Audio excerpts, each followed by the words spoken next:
another quarantine review. So, I have just seen Her Smell. This is starring Elisabeth Moss, Cara Delevingne, and Dan Stevens. It follows a fictional rock star named Becky something whose band experiences some minor fame, but they are eventually broken up because of Becky's self-destructive behavior. I believe the film originally premiered at a movie festival in 2018 and came out to general audiences last year. I loved this movie. I thought it was great. Elisabeth Moss continues to prove that she really is one of the best actresses of our generation here. Just the fact that she's able to play someone who is on drugs and just kind of out of her mind the entire film.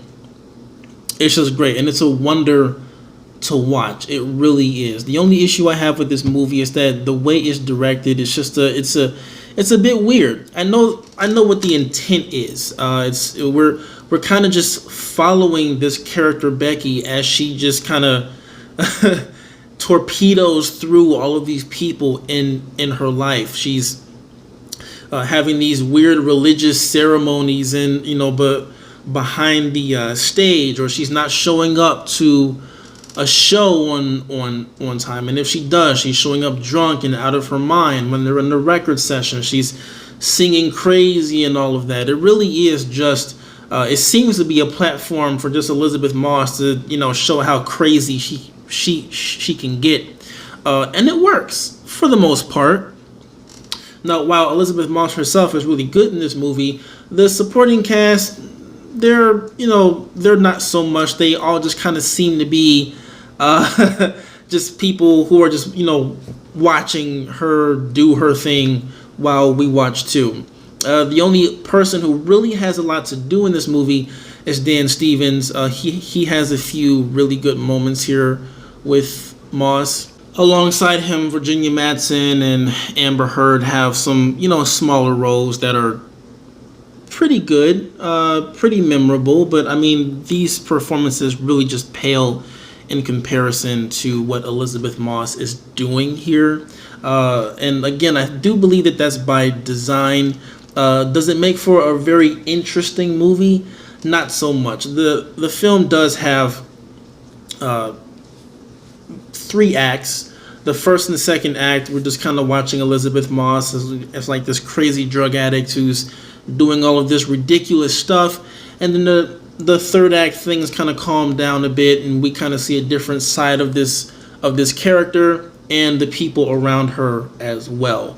And those are where some of the more tender moments happen, and where some of the really great acting shows up. But the issue is that it takes almost 2 hours to get to that point. It kind of makes it a chore to watch for someone who isn't just completely enamored with with Moss and her performance. You're probably going to be bored watching this film.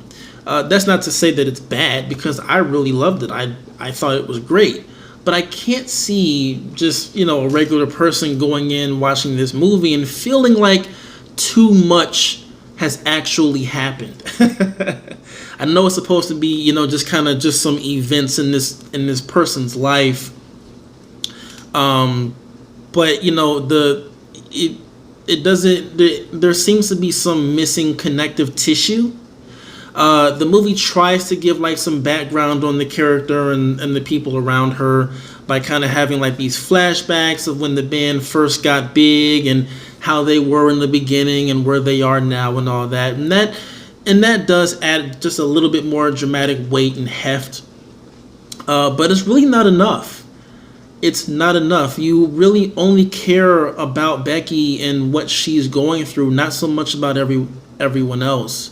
And when you have a movie with these kind of characters and these people who are supposed to be important to the audience because they're important to Becky, and they fall short, it just kind of makes the film feel uneven, and it just makes it feel like it's missing something. I will say that I did like what it had to say about drugs, about family, about how all that stuff affects you, about how fame affects you, what it will do to you, and also how, not being on drugs can try to make things better. And it also has a lot to say about the lasting repercussions or the lasting effect that it has on those friends and family who are there with people who are addicted to drugs and who are having a rough time. Those things don't go away, and this movie really did do a good job of showing that. I just wish that they spent a little bit more time on some of those side characters and honestly gave us a little bit more background on Becky and what she was going through to kind of make us care a little bit more by the end credits. That's all. Just make us care a little bit more. Overall, I liked Her Smell.